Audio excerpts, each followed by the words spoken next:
Hey everybody, you can see there's 12 people on, so welcome to you 12. I've managed to sort my phone out so I can see the chat as well, which is great. Just give it another couple of minutes, or a minute or so.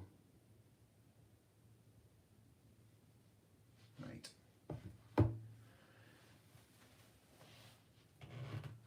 Are we well? I know I was only 2 nights ago. Hi, I don't know why I'm looking at that screen, it's coming up here.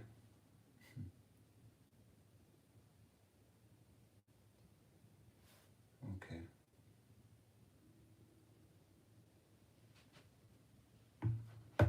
Right, have people managed to have a go at those 3 questions, or are you just going to watch me go through the answers? Were you able to access the link to the PDF with the 3 questions on? So that would be great if you've had a go at them, and then you can mark your work as we go through it. That's kind of how it's meant to work, this type of session. So just see if anyone puts anything in the chat for that. Going to watch your answers, but have a link open. All right, okay, fair enough. Yeah, whatever you want to do. I think the important thing is I want to make sure that you can access those questions. So, because when I look on the link, it's probably because I own the video, if that makes sense. I can't actually see the link to the questions. I was a bit worried that you couldn't see them, but anyway, okay. Right, so it's just gone 3 o'clock, so we'll make a start, all right? So, what's this? Yeah, I've got the questions printed off. Brilliant. Okay, excellent, Amy. Nice to see you. Okay, I think I recognise that name from a few sessions. Right, so if you were here on Wednesday night, you'll be familiar with these 3 infrared spectra that I used in the session. So these are the typical infrared spectra for an alcohol, for a carboxylic acid, and for a carbonyl compound. Okay, so I would really seriously sort of get the grips with the sort of shape and profile of those 3 spectra. Okay, and then what I've done for this session, I've tried my best to save me drawing it on the screen live. I've tried my best to kind of give as good a representation of the infrared spectra given in those 3 questions. So this is the infrared spectrum for question number 1. Okay. All right. So the mass spectra, I'll just draw them out, okay? But I won't put every single peak in. I'm literally just going to put in the peaks that are worth talking about in the answers, okay? One thing before I start. So I did say last session that you could choose what we do next week, okay? I've had, on the video that I asked for the requests to be posted on, I've had 4 things mentioned, and I think I can possibly weave them together in a lesson. So I've got aldehydes and ketones formation, obviously that's part of the alcohols topic. I've got isomers, which was mentioned twice, okay. I could bring that in as part of that session, so that's fine, they kind of go well together. Somebody's asked for mechanisms. Now obviously there are quite a few mechanisms, but some are relevant to the things that we're talking about there. So I mightn't be able to do all of the mechanisms, but I can certainly do mechanisms that are relevant to the other things we're talking about. Hope this makes sense. And somebody's asked for hydrolysis, okay? Now, when I look through the chat from the session on Wednesday night, which was absolutely massive, it just went on and on and on and on, which is great. I also could see people asking for things in the chat.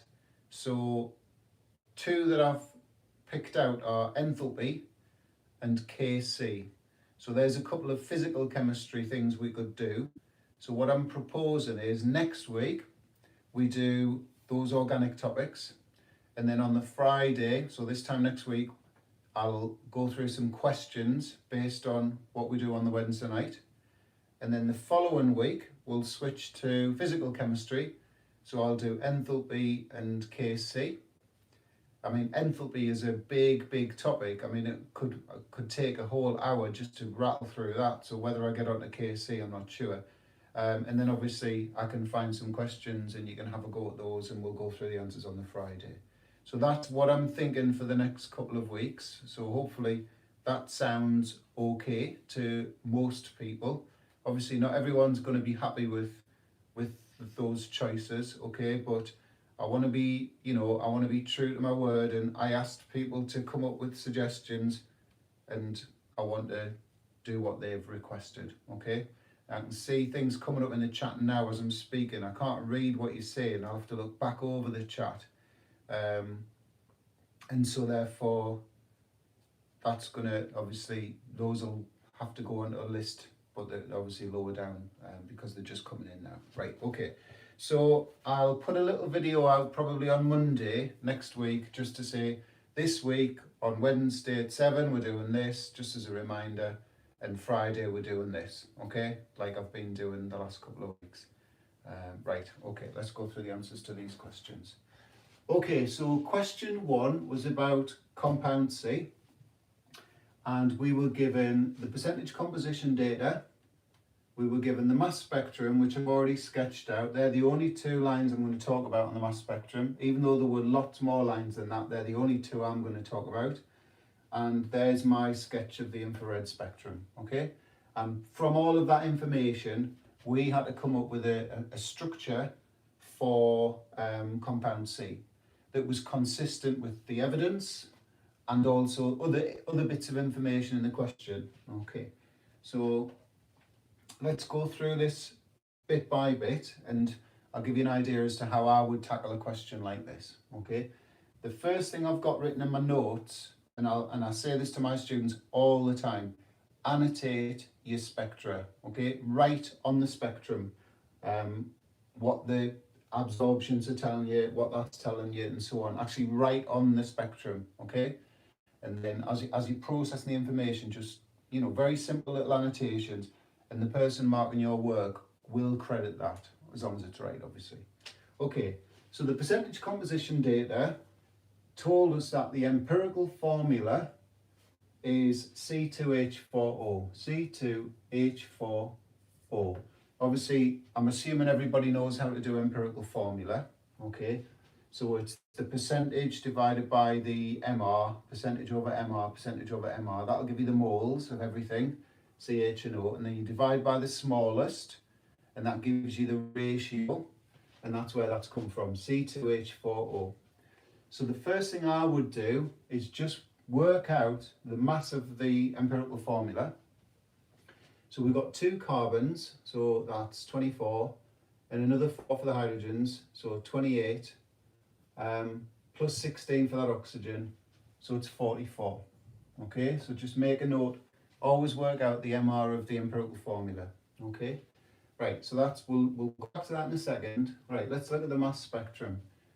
So on Wednesday, I said the first thing you should do when you look at a mass spectrum is look at the peak furthest to the right, okay?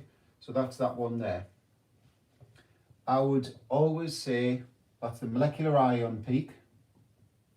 So get some terminology into your answer. Obviously don't put MIP, I'm just doing that to save a bit of time. Molecular ion peak. And that's telling you therefore that the MR of compound C is 88. Okay? Right, so we've just worked out that the empirical formula's MR was 44. So you can see that the actual molecule is twice as big as that. Okay? So then all you need to do is you just need to show the examiner that because you know that the MR is 88, the empirical formula is 44, so you just would go, therefore, the molecular formula is double that, so it's C4H8O2. Okay? So we use an evidence where it's needed in our answer. And I think from the mark scheme, when I remember, because I set this to my students as a homework, there was 2 marks for doing that, okay? But you had to link it to that peak in the spectrum. Right, going to leave this now, but we will come back to that because we're told some key information about this peak. It says something like, I haven't got the actual paper in front of me now, I've written down the essential notes. It says the peak with the highest intensity, which is the tallest peak, is due to a secondary carbocation. Okay, so this peak here is due to a secondary carbocation. Now remember that carbocations are positively charged, and everything that causes a peak in a mass spectrum must have a positive charge. Okay, so the kind of testing, do you appreciate that that means positively charged? Okay, so again, you could be thinking, right, what's a secondary carbocation got to have? It's got to have a carbon with the plus on it. It's got to be bonded to two other carbons. Okay, so I'm gonna make that a hydrogen. Okay, and then obviously we'll just put some spikes off there, some bonds off there, but we won't decide what's going on there just yet. Okay, so secondary carbocation, so the structure is going to be something like that. Right, let's go to the infrared spectrum, and let's look at the three classic ones, and hopefully you can see which one it's closest to. So we've got a very broad absorption, sort of straddling 3000, so it goes past higher than 3000 and just below 3000, very broad. So that's it there, isn't it? So I don't want to write on my actual spectrum because I can use these again. So that broad absorption there is the OH bond. Okay, remember on Wednesday I said don't just say OH, say what kind of OH. So it's the OH of a carboxylic acid. Obviously you would write carboxylic acid, you wouldn't just put Ca. Okay, and then the other classic bond in a carboxylic acid functional group is the C double bond O, which, see, there's the sort of general one. There it is there at about 1700, and look, sure enough, we've got at about 1700 centimeters to -1, we've got a C double bond O. Okay, so from that infrared spectrum, we can safely say that C is a carboxylic acid. Okay, so therefore it's obviously got to contain a COOH group. All right, so I'm running out of space here, unfortunately. Right, so where have I gone from there? Yeah. Right, so we know that it's got to have a secondary carbocation in it. Okay, now if we have a look at the difference between the molecular ion peak and this tall peak here, so the difference between those two, 43 to 88 is 45. Remember, these lower M/Z peaks, lower in amount, are caused by fragmentation, so something's broken off the original molecule. So what's got a mass or an MR of 45? Well, we know this is a carboxylic acid, COOH, it's got to contain that. Well, that actually has an MR of 45. 12 plus 32 plus 1 is 45. So, to go from that to that, we've lost the COOH group. And it's caused this peak here at 43. And so therefore, well, 43 is 3 carbons, 36, 37, 38, 39, 40, 41, 42, 43. Right, okay. So we've got something that works. It's consistent with the evidence. I'm going to put the structure there. So what our structure must be is this.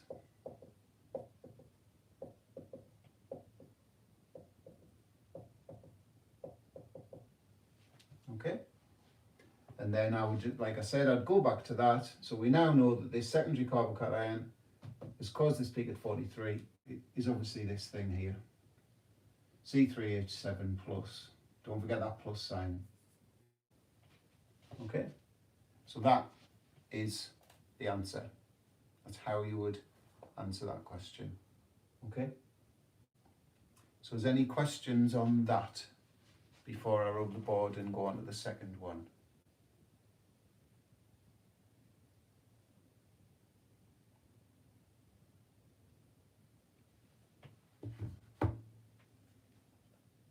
that okay? Did it make sense? Does anybody want to check anything? Oh, very quiet. So I know when my students, that makes sense, great, okay. So I know when my students first saw infrared, I probably mentioned this on Wednesday night, but when they were first faced with the infrared spectra, I hope they don't, if any of them are on now, I hope they don't mind me saying this, because I had to teach them infrared and mass spec during lockdown, so it's probably not a great, that's excellent, thanks. It's probably not a great topic to teach remotely, but I think what they were worried about was, do you have to pick out every single peak in the infrared spectrum? And the answer is no. There's just these classic key peaks that you need to worry about. Okay, so even though we've got this stuff here in the fingerprint region, that's all we're interested in there. And from the mass spectrum, I was only interested in those two peaks there. Okay, so it looks very daunting, but once you get sort of familiar with how to answer these things, it's not so bad. Okay, so that was question 1. So I'll just rub this and we'll go to question 2. Just give me a second to do this all one-handed. Right, there's no composition data in this. Oh, let's try that again.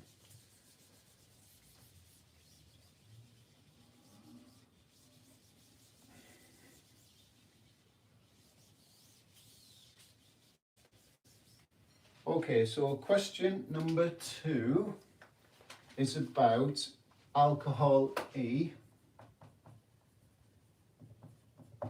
and you're given a list of 6 options. Okay, so what I did first is I calculated the MR of all 6 of those alcohols. Okay, so obviously I'm not going to do that now, but I'm suggesting that if you haven't done that, I would do that. So alcohol E, calculate MR of all 6, because what that does is it narrows it down to 2. Okay, so it narrows it down to 2 alcohols. You'll see what I mean when we get onto the main part of the question.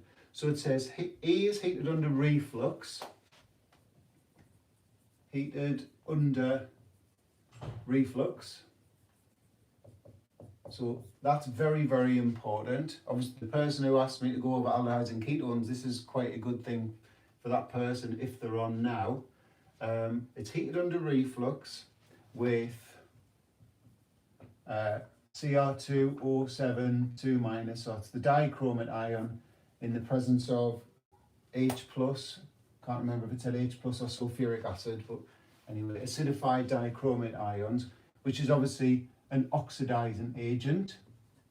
So we're oxidizing alcohol E under reflux, and so straight away I would be thinking, right, so if it's primary, I'm going to get a carboxylic acid,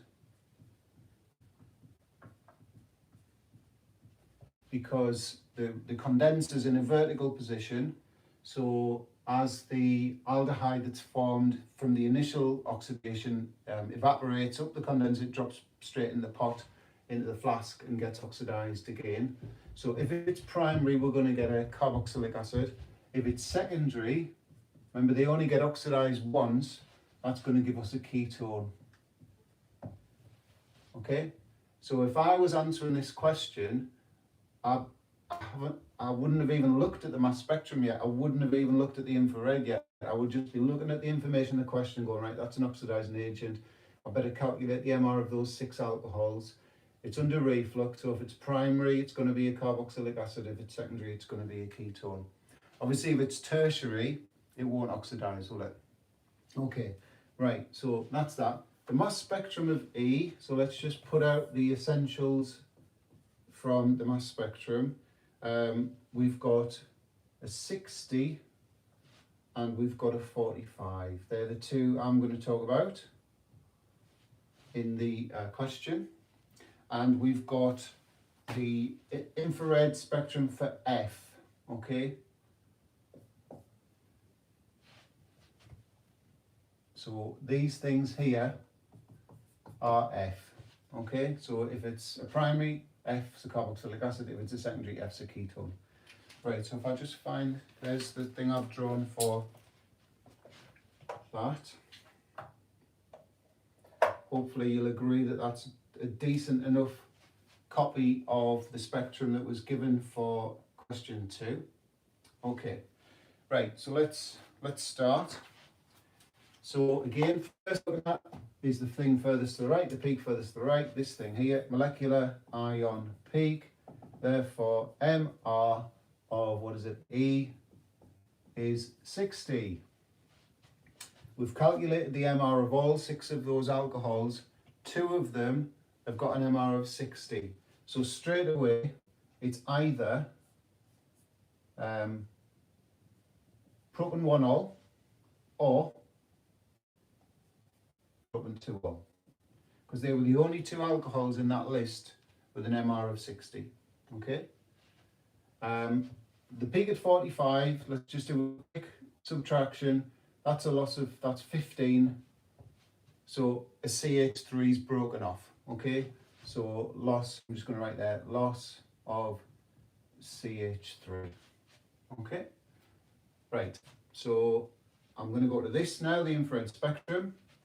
Right, now this is where some of my, again they'll hate me for saying this, but some of my students thought they were OH absorption. Okay, so look at the 2 absorptions for OHs. Remember there was that one there for the alcohol. Well, they look nothing like that.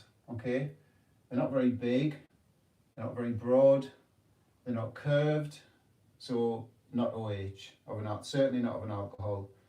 And that's not the OH of a carboxylic acid, it's tiny. Okay, so the OH of a carboxylic acid has to look like that.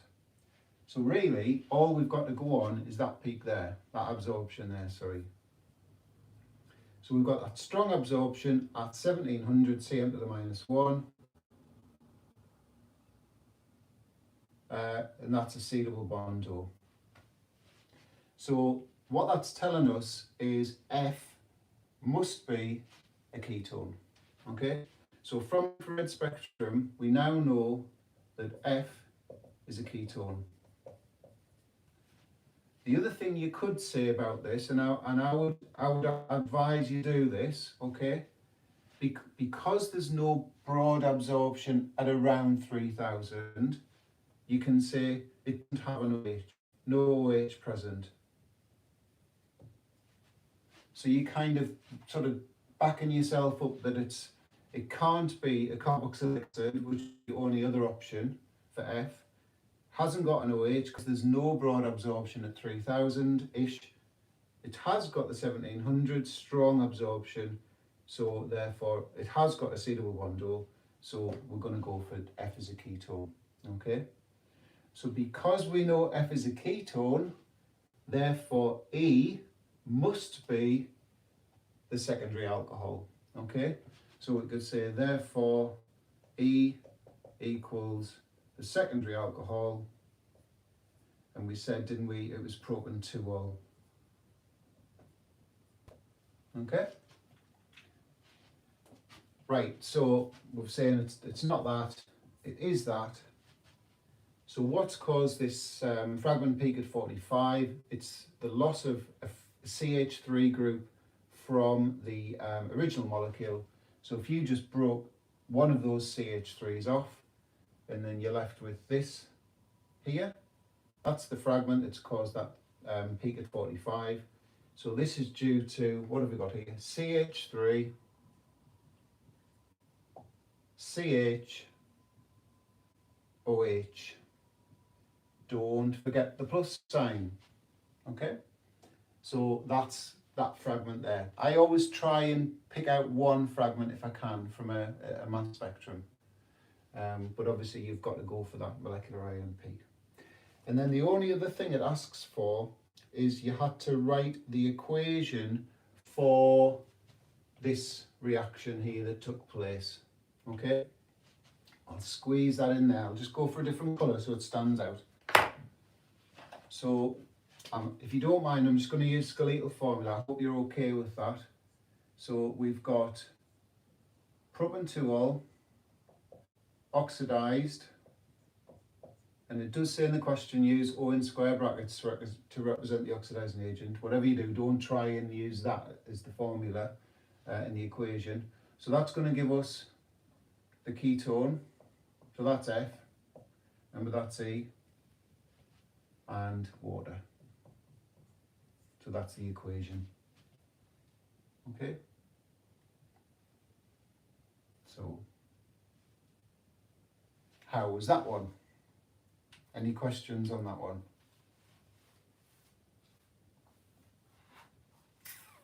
Did you get it right? Is there anything you want me to clarify? Oh, there's a bit of a delay.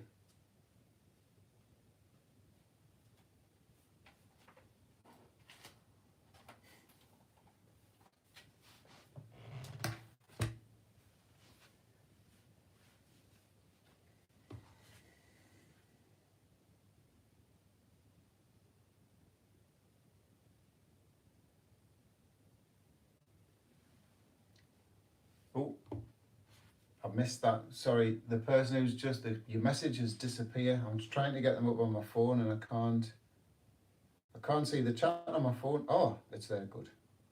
Right, so that was Amy. Yeah, I got that one right. Would you need to identify a fragment ion?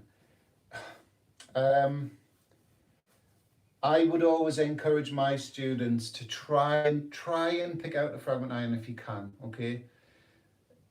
It's sometimes the mark schemes have 2 marks going for the mass spectrum. Sometimes they only have 1, okay? But obviously if you're doing the exam, you don't know. But what you can do is, once you know the structure, so you know how I went back to that once I knew what we were talking about, okay? So it was quite easy to pick out a fragment ion. You can't pick out a fragment ion until you know what the molecule is. So we knew it was propanol. We knew we had to lose a CH3 group to get that 15 away. So it was very easy to just chop the methyl group off, and just the rest was the fragment, okay? So if you can, try and put a fragment, try and find one that you're confident with, okay?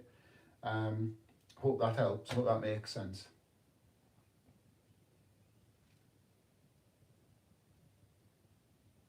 Right, okay. Brilliant, right, okay, I think that's everybody. I can see you chat on my phone now, so that's good. I don't know what was going on before. Right, so the last question, I will, what do we need? Oh, I'll just rub it all out and start again. Good exercise, I suppose. Right, get rid of that.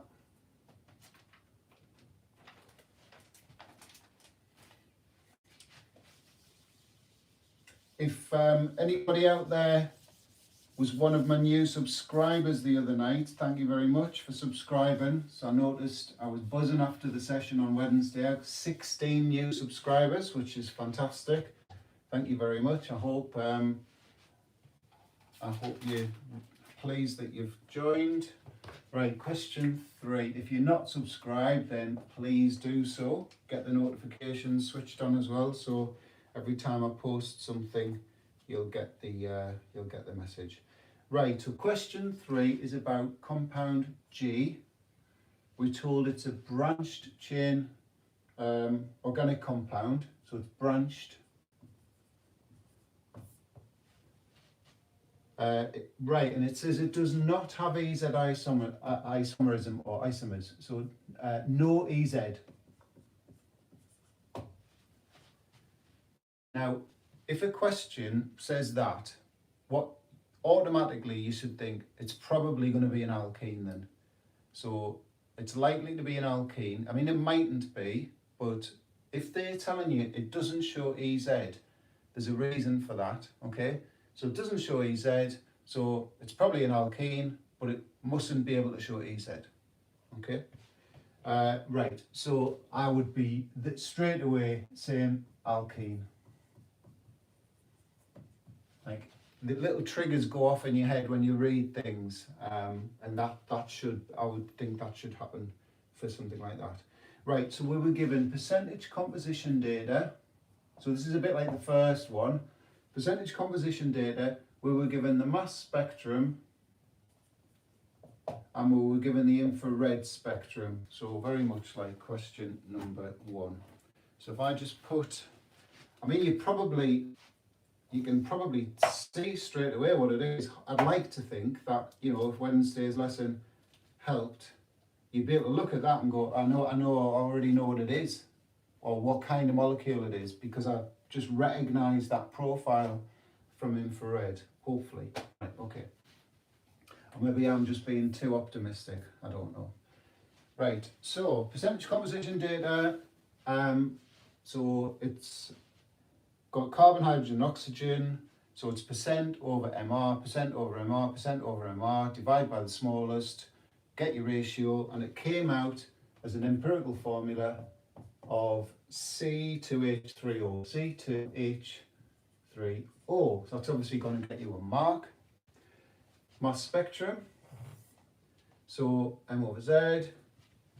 So we've got peak at 86, and then we had 2 fragment peaks that they specifically want you to mention, want you to talk about. So we had a tallish one, which was labelled as X at 41, and we had a not so tall one, don't worry about the heights by the way, 45, and that was Y. Okay. Right, so, and then obviously that's the infrared spectrum. And we had to come up with a structure for G, which was consistent with all of this. And we had to say what particle causes Y and what particle causes X, fragment peaks X and Y. All right, so straight away, go to the mass spectrum, peak furthest to the right, was it 86? Molecular ion peak, getting very samey now, isn't it? Which is good, because it means that, you know, when you do other questions like this, you can kind of almost go into automatic pilot. This is how I answer this question, which is what you want, some confidence. Molecular ion peak, 86, therefore MR equals 86.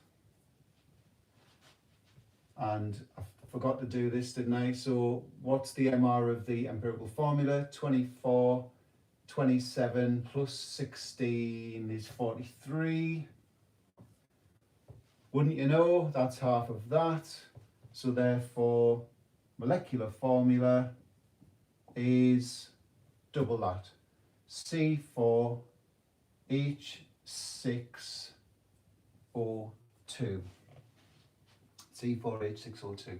So there's a couple of marks straight away. Okay, well there's probably 3 there because you've identified the molecular ion peak as well. Okay, let's just quickly, what's been lost there? 86 down to 45 is a loss of 41.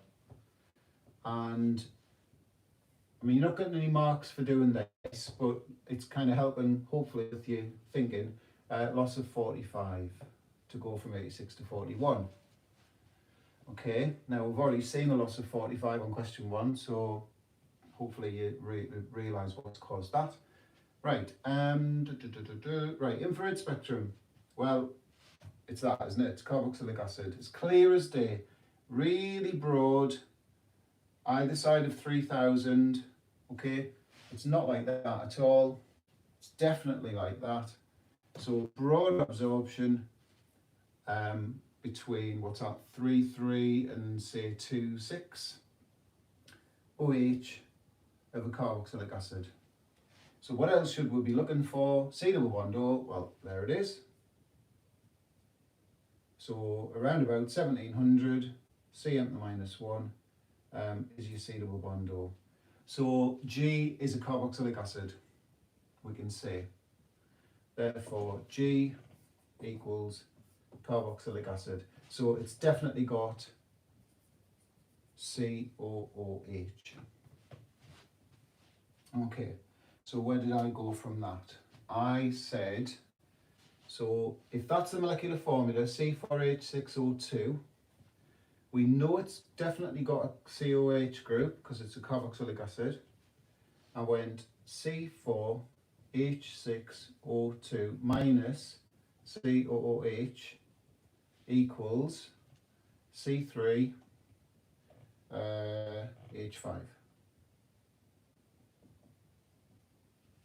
Okay. Right, so what's the mass of a COH group? Well, we've already seen it this afternoon. 12 plus 32 plus 1 is 45. And look, we've got a fragment peak at 45. So the peak Y is due to COOH. Don't forget the plus sign. You wouldn't believe how many, over 27 years I've been doing this, how many students have lost marks because they've forgotten the plus sign on a mass spectrum fragment, or anything on a mass spectrum has to have a plus sign. Okay, so that was your 45. What's the mass of C3H5? 36 plus 5. Well, wouldn't you know, it's 41. So that is C3H5 plus. Okay, so all we've got to do now is try and fit it together so that it fits this information, that it's not going to show EZ isomerism. I'll go to a different coloured pen so it stands out. I'll go for red. Okay, so it's got to be branched, remember. So we've got 4 carbons, so 1, 2, 3, but it needs to have a branch in it, so we must have a carbon there.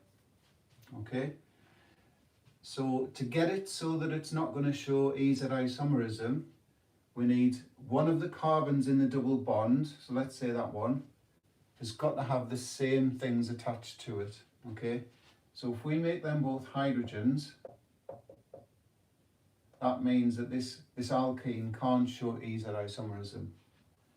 So what have we got left? Well, we need a COH group in it.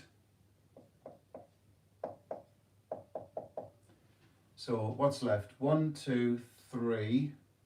So what's the total count? 6 of hydrogens. Well, that's obviously a CH3 group. And that is the structure of G. If you wanted to, now that I've seen the mark scheme and that was all they asked for the fragment peak at X, but now we know the structure, so this kind of ties in with, I think it was Amy, asked me about, do you have to pick out fragment peaks? Now we know that's the structure, well that peak there at X is due to that bond breaking, isn't it? So that's the fragment there, that's its actual formula. So you could sort of draw it if you wanted to, just to cover your back.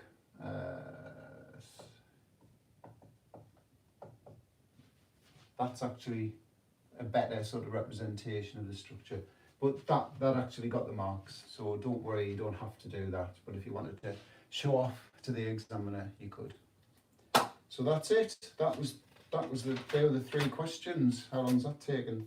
It's a lot quicker than Wednesday night. Anyway, that's good. It's a Friday. I'm sure everyone wants to get into their weekend. Not that we can do very much, but there you go. So, before everyone disappears, I need to check. Was that okay? Does anybody need me to clarify anything from that one? I better just see if there's anything in the chat.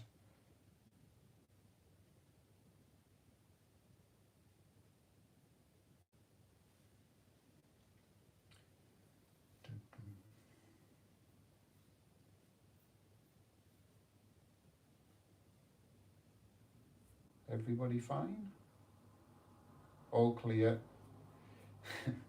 That was amazing. Oh well, that's nice to hear. Thank you for that. How did I get the Y peak? So I got the Y peak because the difference between the molecular ion peak and the peak at 45 was 41.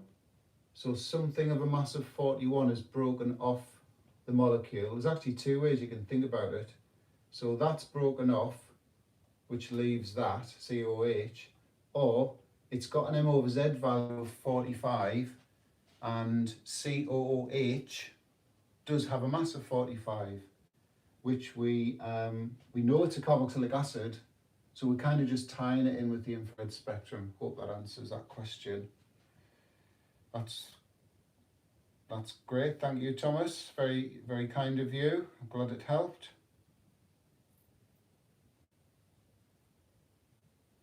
For the fragment ion peak at Y, could you instead write C2H5O, as this also has an M over Z value of 45? C2H5O.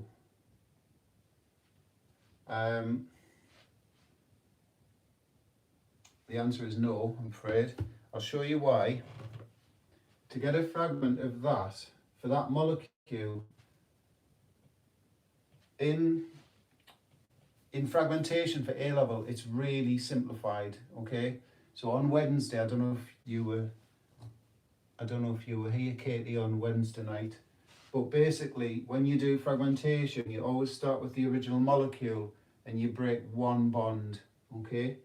So to get C2H5O, okay, you would need that to be in your molecule, okay? So something like, if that was an alcohol, okay?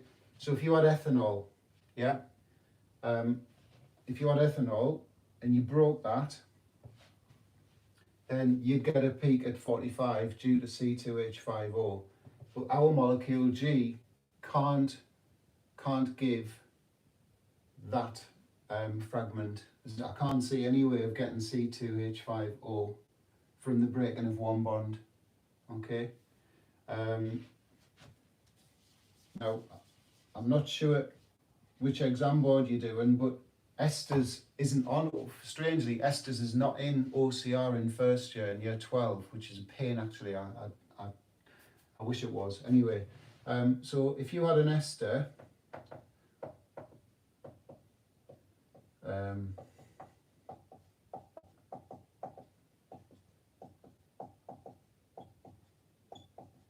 sorry, that one's a bit.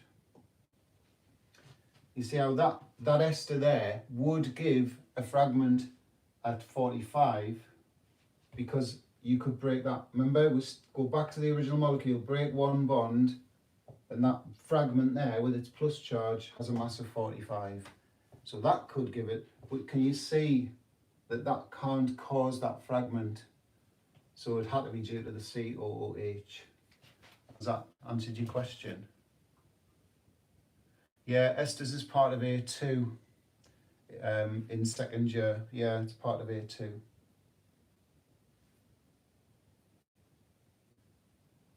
I know some teachers, I don't know whether your teachers have done this, but some teachers would still teach it with first years. I don't do that. I stick to first year stuff and then I go to second year stuff when people are in second year. Right, great, Katie, good. Please, that's helped. Yeah, because there's loads of different ways of getting the same number, if that makes sense. So you can get there's lots of ways to get 45, but it's got to be consistent with the structure. Okay. Right. So next week then, it looks like we're going to do another session on organic chemistry. So I'm trying to read the chat on this, and right, I'll leave my phone behind my back. Yeah, so we'll do a session on a bit of aldehydes and ketones, isomerization, mechanisms, but not all mechanisms, because there wouldn't be time to do every mechanism. So I'll link in mechanisms that are consistent with that. And if I can weave hydrolysis in, I will. And then would you like me to set some questions after the Wednesday lesson, which kind of links in with the theory that we'll be revising, and then we'll go through it on the Friday. How does that sound? Just wait for somebody to reply to that. and then I'll let you go. Yeah, that would be good. Excellent. All right, Amy, you speak for the class. Excellent. Oh, Luke Steele, I know him. Excellent. Are you all right, Luke? Good. Okay. Great. And then we'll do, are you up for something over half term? I know technically a week today. Good, he's canny. I don't know what that means because I'm from up here as well. I know it's half term a week on Friday, and ordinarily you wouldn't be wanting to do any have any lessons, I would imagine, during half term, but I don't mind doing Wednesday and Friday during half term. And we can do enthalpy. Could do enthalpy. That's a big topic. We could do that on the Wednesday, and then some questions on the Friday. Enthalpy is probably one of my most popular topics from my YouTube videos. Yeah, it must be a topic that people don't like, so they like the way I explain it on YouTube, so that's good. Okay, all right then.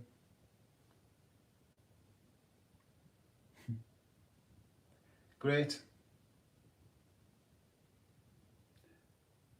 Right, excellent. Amy's up for enthalpy in the half term, right? Okay, so it's a plan. All right then. I am going to go. Have a great weekend, everybody. I will be in touch on.